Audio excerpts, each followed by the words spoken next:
thank you all for joining me on Cannabis Couch Corner. This is not the name of the show, but we'll just pretend it is. Sure. So if you just let's do like an introduction here, and your name, what you do, and what you're playing the cannabis or what you're doing in the cannabis industry. Sure. My name is Rochelle Gordon, and I am a freelance writer and reporter, mostly with CFN Media. We talk mostly about the financial side of the industry, mostly companies who are raising capital or are going public. Who should you invest in? You better ask us. Find out. Well, I can give you some suggestions after the interview. My name's Cole Pethbridge. I'm a co-founder and general manager of the Herb Clinic in St. Albert. I help patients get access to medical cannabis in Canada. Excellent. And that's St. Albert, Alberta. We got some Toronto people on the couch here that wouldn't know that. Yo. Segue. I'm Jonathan Hirsch, cannabis educator / Weed Scram 416 blogger. Awesome. That's me. In a nutshell. I'm in a nutshell. I'm in a nutshell. We all know what that means. But do. if you're under 25... You don't. You don't know what a cassette tape is. That's right. Which I'm so sorry about. Well, thank you all for joining. I think it was... we just decided to put these people together and have a chat, and I think it's great. So what I'd like to talk... So we got two media people, right? So you're an influencer. Apparently. Educator. According to this badge, I'm absolutely an educator. An educator. And you're a writer. You're a journalist essentially, right? Covering the financial advancement of the whole industry, and you're in the thick of it. You're running a clinic. You're actually on the front lines, providing patients with the frontline services of how they engage with this new treatment in the medical world. So let's talk about how. How does that mix together? Why are we all here? Well, I think we got to look at it as a holistic product, right? Yeah. Cannabis is a freaking commodity like orange juice or a tomato, and when we sell it to the public, we need to structure people's emotions around a commodity. Mm-hmm. And so you've got to look at it from all the holistic angles. We've got financial over here, business side, understanding that commodity product is a business. You've got somebody here who's interfacing between those businesses who have to make money, but also those doctors who have to prescribe it to the patients. And now as a recreational product, he's got an extra layer, I think, in that, there's going to be people that still need a medical access to have the varieties necessary, as well as the tax implications. And then I think, on my side of things, people need to be told how to use the product in a safe manner, in a way that, makes their first experience as good as their, my last one. Mm-hmm. And I'd like you to not suffer through your first experience when you touch cannabis for the first time. So, as a cannabis educator, I come at it from that regard. And, I might help you spend your money on products. Mm-hmm. Yeah. I mean, really, you guys are all educators, right? Yeah. That's like the absolute common thread here, right? You're educating, I think, a little more on the rec side, but you're a patient too. You're a patient too. Listen, well, I'm right? a patient for over 14 years in Canada and California. I like to teach people about it all. I think even recreationally, we're medicating for something. I agree. Everyone has social anxieties. Everyone has an issue that they need to solve. And if cannabis isn't your spirit drug, it might be cigarettes. It might be alcohol. It might be sobriety. But everyone has their own reason. Spirit drug. Spirit drug. That. I mean, I was gonna say kagroomy drug. But I like spirit drug. Spirit drug. It's a good So term. alcohol would that be my evil spirit drug? Is that kind of... No, for some people it's really what they need, and some people die from overdose on it, Well, I like to quote Gene Simmons in this regard, right? He said that, you might overdose on morphine, you might get drink alcohol and have a DUI, but you're gonna smoke some weed and probably watch reruns of Republic of Doyle and eat a Kit Kat. That's the worst that's gonna happen, right? It's not a consumable product that's gonna cause you problems in the future. Did he say Republic of Doyle? He did say Republic. His wife is Canadian. Wow. And I believe she's from Newfoundland. Oh my right? God! I thought you were. Or, I don't know. Oh, is she? Okay, I thought you were taking a Canadian liberty. No, with the Gene Simmons. not at I all. just like, oh, you just Not at shoehorned all. in that great Canadian TV You know, I show. do my best to shoehorn in great Canadian TV shows where possible, Well, who and that's doesn't? rare. Who doesn't? It's hard to find a great Canadian television show other than Doodlebox. Yeah, and I Anna mean, Green really. Gables, of course. Well, and Care Bears. Yeah, Road Avonlea. I love Degrassi though. We always talk about The Degrassi. problem with That's my Degrassi, no, I'm favorite. down for Degrassi. The problem with Degrassi is most people over 25 don't like it. That's Just unfortunate. saying. Unless you're talking about Jerry Jeremiah, you know. Yeah, people are like, yeah. He's the real Canadian hero. I mean, honestly, you know. Not the woman who created insulin. Well, he rocked the fedora, right? Correct, I mean, that's yeah. like. I know. You know, he I know. popularized That's it like for Nick all of Cave us. level cool. Right. Yeah. Yeah. So Cole, you know, well, I go to your clinic, which I think is totally cool. We didn't know each other were coming here, so we didn't communicate that properly. But you know, you're here as the owner of a cannabis clinic, and you know, one of the earliest, you know, contributors into this industry in that way. But you know, what are you seeing right now in this whole industry and where it's going? You know, kind of the media side and the health side. Like what's going on in the healthcare world?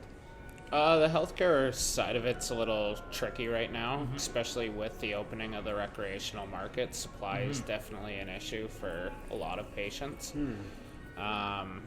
Definitely starting to see a lot more people taking the option to be able to grow their own medicine so that they don't have to worry about those supply. They can grow exactly what works well for them. Are The you finding doctors are more interested in prescribing home grow? home grow's a funny one with the physicians because you need to watch and make sure that they are doing it responsibly, that they are actually growing for themselves, they're not overdoing it. So how do you watch for supplying that? Just good communication with the patients that we have that are doing it, as well as you have a basic idea of when they should be starting their crop, when they should be harvesting, if they're having any problems, do they need to have an interim supply because something went wrong. So you're using your Ample Organics back end to sort of observe the, you know, maybe clone orders as well as looking at their renewals of their interim supplies? Not so much the monitoring that, but actually just talking to the patients and saying, how is your grow going? I'm a grower myself. I'm always very curious. I love to see people's grows. Awesome. So it is just good monitoring. Well, because sorry, No, go ahead. I was going to say, like, to me it's super unobservable because, you know, patients lie left and right, and then beyond that you can make a clone in 10 seconds, you know, and so I think it's going to be very difficult with the 1 ounce sharing laws to restrict people to their own home grow. Now that medical's open to this point, you know, part of me just says the government, as to quote Terry Booth, shot the bed. You know, we should have just let everyone grow what they want where they want. But, you know, I understand there's certain restrictions we have to follow. And I'm glad you're at least being responsible with your patients. Well, the whole thing is monitoring. If people are still growing at home, they're still using it for medical purposes. We still want to be able to see what kind of success they're getting with the strains that they're using. So your clinic's more like it's more of a home base for your patients to come back to. It is. Yeah, that's awesome. Yeah. There's a real, you know, I noticed that when I went there to get my prescription actually for the first time, it was very welcoming, right? It felt like you were kind of coming in and coming in a community, and you guys host monthly education sessions as well, right, at your clinic? We do, yeah. And how do you find that interface, you know, with education and prescribing? Are you finding Health Canada is giving you any pushback with what you're allowed to do in your space? Well, Health Canada itself is really funny when you talk to them. You get a different answer every time that you pick up the phone. I find the same thing. In Alberta, we have stricter regulations from our College of Physicians than a lot of the other provinces have, so that does make it tricky to navigate that, but we do follow everything that we need to, and we make sure that patients walk out of the door and are fully aware of what they're doing next. They're not just walking out with a prescription and going, now what? Well, and that's Which my you- problem is I'm handcuffed, right? As an Yeah. educator, I can't sell you anything. The Yeah. second I sell you a vaporizer, I'm now no longer an educator. I'm a retailer. And Ah. as a retailer, I can't educate you on how to use that vaporizer. That is Handcuffed. that's So as a clinic, you're in That's a an conundrum. interesting position, right? Yes. Yeah. And so, it puts this weird wall between educators, clinics, and retailers to the point where we almost have to all collaborate and work together, which is almost against the point of the whole act to begin with, right? It wasn't about promoting cannabis. It was about educating people on cannabis, and we can't even do that. yeah, they're really trying to separate the two off the beginning, medical and recreational. But then you have this old lady that's walking into a recreational store now, and they can't give her any medical advice, but they give her a high THC oil for sleep that's a sativa, and Yeah. she's awake all night and panicked. Exactly. It's Yeah. terrible. And And she's got no infrastructure. She can't call the dispensary and be like, "Hey, I'm too high. What do I do?" They're not set up for that. Well, they right? can't actually give that advice. And they can't Yeah. answer anyways. The answer is go get some Republic Doyle's reruns and eat a pizza. yeah, you're right. That's the answer. That is Yeah. the answer. Yeah, unless she's panicking, right? But with the clinic, Well, and you know She what has I somebody to call. do like though is that there's that app strain print, which really allows people like that lady to go out there and get some strain recommendations from user data, and there really isn't that much danger. Like I've dabbed out 70-year-olds, not 7-year-olds. And when I was at a conference recently, and I dabbed a bunch of 70-year-olds. Yeah. And what was interesting about that is they kept coming up to us saying, "Thank you so much. We haven't had pain all day." oh wow, And they were walking the show floor. yeah, And I thought that was super interesting. It's like arthritic pain was going away. And so we just need to break people's stigma that, dabbing, it looks like doing crack. If you use an e-nail, it's sort of futuristic looking, right? But it's actually a medical way to dose in a reliable, predictable fashion. And I love when people are like, "What is this shit, rosin?" I'm like, no. This is great. Less waxes, less lipids, less chlorophylls. do you dab as well? Oh yeah. Yeah? I enjoy dabbing. I'm more of a flower person, I would say, but yeah, a nice dab here and again. But I feel like I like to start the day with flower. Yeah. So, and I know you dab. Yeah. I use mostly oils though, Yeah. and then again occasionally dabbing. Yeah, so I've only done it literally once. I've literally tried one dab, and it was when I was in Toronto, actually, when I ran into you nice. for the very first Did I dab time. you out? And you know what? It was a Potentially. guy you were hanging out with. No, it was, but it was. I was just outside at MJ BizCon actually, and it was very. It looked, the guy pulled his rig out. He had his rig right there, and he pulled it out and gave me a dab, and he was passing it around, and it was pretty enjoyable. Seems like a lot of work though. You know like what? you gotta. But there's a lot of things that are a lot of work when you're coming at it from a medical perspective. Yeah, that's How many true. people take insulin and Yeah. they've got to bring an alcohol swab, a needle, Yeah. all this packaging. Yeah. It's not about the labor, it's about what you want out of the experience. Yeah. And if the experience is needing to be medical, why would you not want the cleanest form of medicine possible? Obviously you don't want to smoke butane, but smoke Yeah. something like, or dab something, vaporize it that's got no contamination.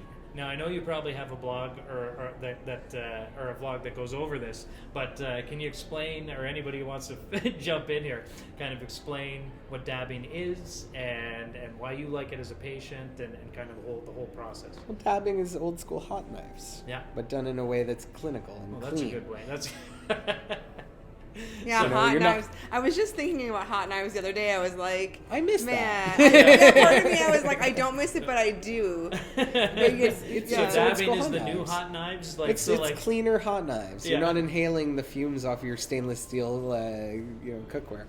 But I will say this: what's great about dabbing is it's immediately effective. yeah.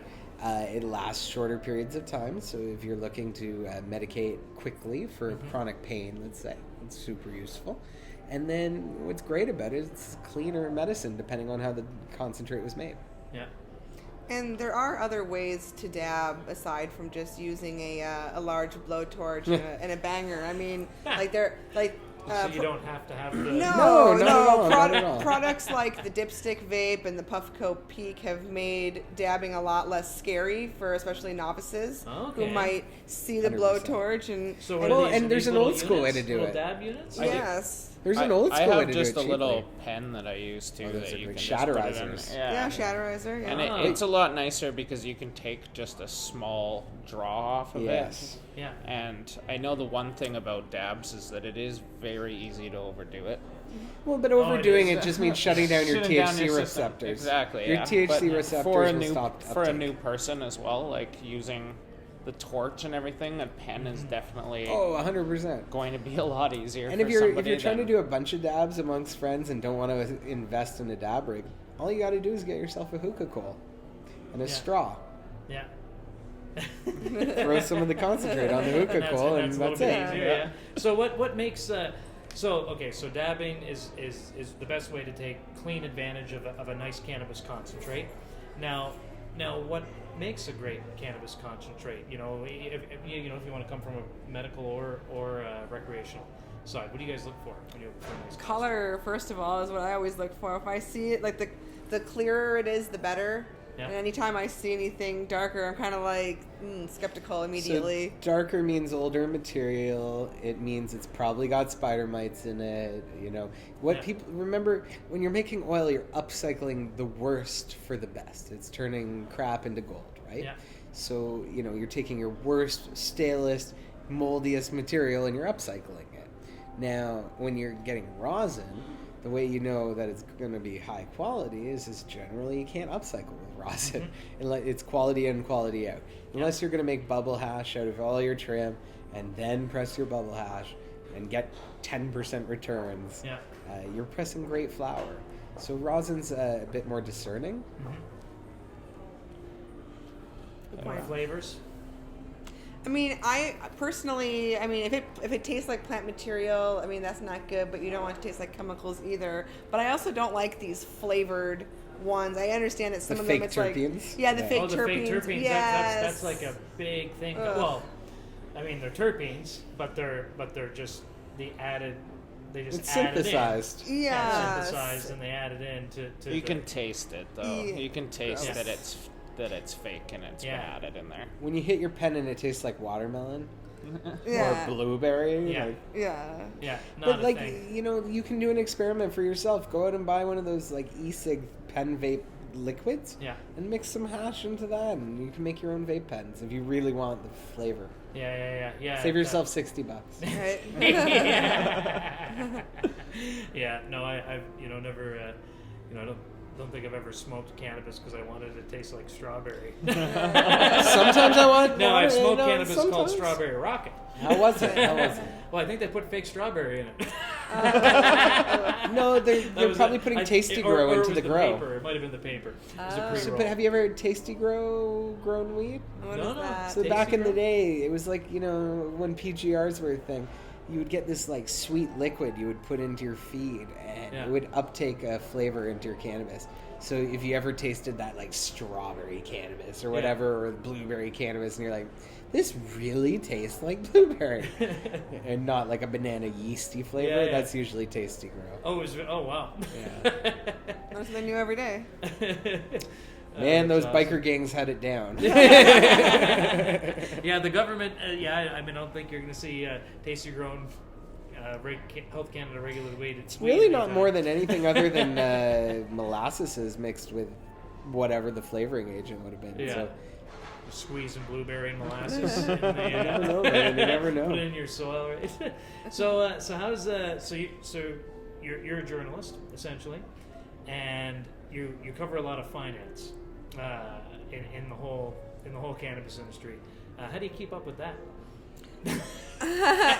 It's definitely a challenge. Thank God for Google News alerts, because things happen so fast, and it's funny. We often joke that being in the cannabis industry is kind of like having dog years. Yeah. Because a month, in cannabis years is like, 7 dog years, and which is, like 80 human years. It's very, very complicated. Absolutely. I mean, I've been in the industry for about 3 years now, but it feels like a lifetime. Yeah. And that's not just because I've been, so high the whole time. It's honestly It's like I pick up my Storz and Bickel vaporizer one day. I'm like, I love you, and then I pick it up the next day. I'm like, I can't love you anymore. Just saying.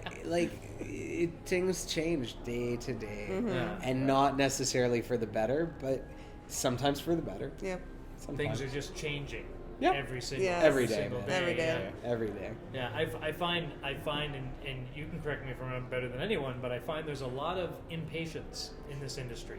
It's like, we're not done this thing, but it's irrelevant, or at least in the news cycle, right?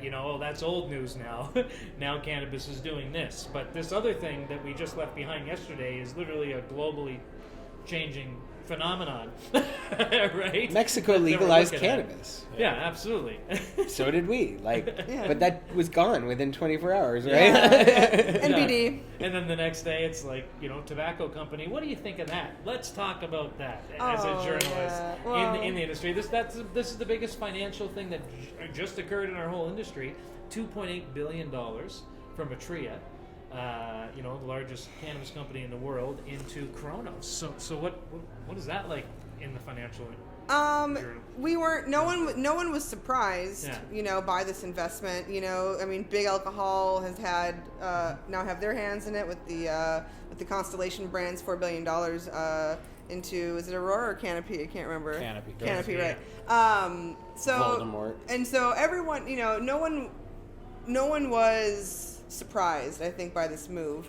Are people concerned about it? Yes, because of the whole, the evil nature, I guess, if you will, of big tobacco. But I mean, we live in a capitalist society, so it was really only a matter of time before. Well, this it made investment perfect happened. sense. Yes. I mean, if you look at a year ago at the Lift Awards, who won for most innovative company? It was a tobacco company that basically came in and said, "Why are you hiring trimmers? We have tons of trimmers." Oh, yeah. Yep. And that's They were already in. They were Yeah. watching this from afar going, when you think you figured it out, that's when we're going to swoop in. Mm-hmm. They're not stupid. They didn't want to be first dollar in. Right.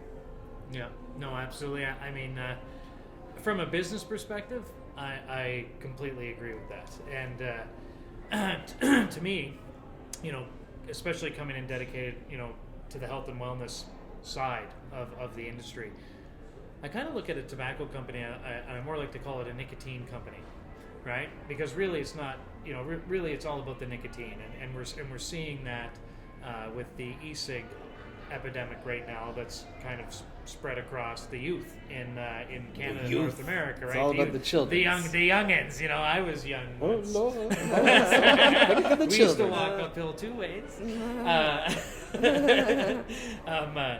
But I just and you're right. It was coming. It was on its way no matter what. But I see basically a company that specializes in addiction, in the business of selling nicotine, right, is now joining what is a health and wellness industry. Even on the recreational side. I mean, ultimately, I believe it's it's got that health and wellness impact there as well. And it just creates this, I guess, this fear, right, or this concern from my perspective anyway. And I'm wondering, well, are we going to see nicotine cannabis mixtures? Like, do you think that'll be a thing, or will they stay very out of that? I don't think they can touch that, and I don't think they want to touch that. I think what they realized is that cannabis has killed their industry, and they need to find new jobs real fast. Okay. And I think you're going to see this with mining. You're going to see this with a couple other of those key clutch industries that are going to come in and go, oh, fuck. People don't want our shit anymore. Yeah. We need to rethink how we make our billions of dollars. And just a massive shift in it's just a Cultural shift. survival. Yeah. Yes. Yeah, well, that's... Well, and to take that further, I think we're going to see the opposite thing happen, which is these people who are coming in with the idea of greed are going to fall really hard. Because people see through bullshit very fast. And in this no name, no brand, white label environment, you're going to start to see that because you have that, it's not about who has the most money. It's about who has the best quality product and who had acquired the best brain trust. Yeah. And unfortunately, I can tell you for a fact, Canopy, Aurora, Weed MD, all these guys, they have great people, but they don't have the maximum amount of brain trust possible. Yeah. They're too big. They can't take on the right people. The risk is too big for them. Yeah. So do you think the smaller guys, like, I mean, from a from a clinical perspective for patients, from a financial perspective, from what you're seeing in the emerging cannabis guys, are the biggest companies today going to be the biggest companies tomorrow, or are the people starting up today, is that more exciting? The people starting up today is definitely more exciting than the big ones. For me, I'd like to see the new products, especially because our regulations are starting to loosen up. With the way the government is, they're going to be releasing the first draft of edibles in this next couple weeks. In those types of markets, maybe, yeah. Fingers crossed. They've never been late, right? Yeah. So those types of things are exciting. I mean, you can see where Canopy's just going and buying everything. They just bought Storz and Bickel out of Germany, the vaporizer company, for $220 million cash. They're just buying everything. So Well, and you know what that means, right? well, it's cooler to see the companies that are actually going in and being innovative and forming partnerships that are actually going to mean something in 5 years, rather than the companies that are just going and buying everything. Oh, no, but what's going to happen is I guarantee you they're going to go and buy another vaporizer company, and then they're going to pit them head to head who can make the best oil pen. Give it a year. Yeah. Because they like to pit people head to head. That's their thing. Yeah. They like that. So what's the what do you guys see coming down, or what are you all most excited about, like for your own career in the cannabis industry and for what's coming down the pipeline? Start with you. Excuse me. Well, I'm excited to be a part of this and to get to kind of set the tone. It's definitely an honor. It's very humbling. And I'm looking forward to seeing how far this goes globally. I mean, we've already had such immense growth over the last year or two. I think 2019, with the upcoming passage of the Farm Bill in the United States, opening up the CBD market more so there, and then global markets exploding, I think it's going to be a really, really big year. So I'm looking forward to seeing what happens. I'm very excited for us being able to open up the research side of cannabis in Canada. Definitely the 17th, that was the most exciting thing for myself, was that researchers are going to be able to get easier access to the product and be able to conduct these studies, and then taking those studies forward again for the international market to be able to go forward and show other countries what this plant can do. For me, it's simple. I can actually go to people's homes and show them how to squish their own rosin with their own legal product. I can teach them how to grow their own cannabis and not have to worry that, someone's going to slap me down for doing something wrong. What I'm not excited for is there's a freaking handcuff on my wrist as I try to do that. But, we're going to get rid of that, and hopefully at some point we're all going to be, super happy with how it all worked out. Awesome. Well, thank you guys. I'm super stoked to continue working with all you folks and just kick some ass and do some interviews and maybe smoke smaller joints before the next Never. I didn't mean that. I'll cut that part out. Never. Hey, thank you so much. Thank you for having us. Thanks, man. Thanks, man.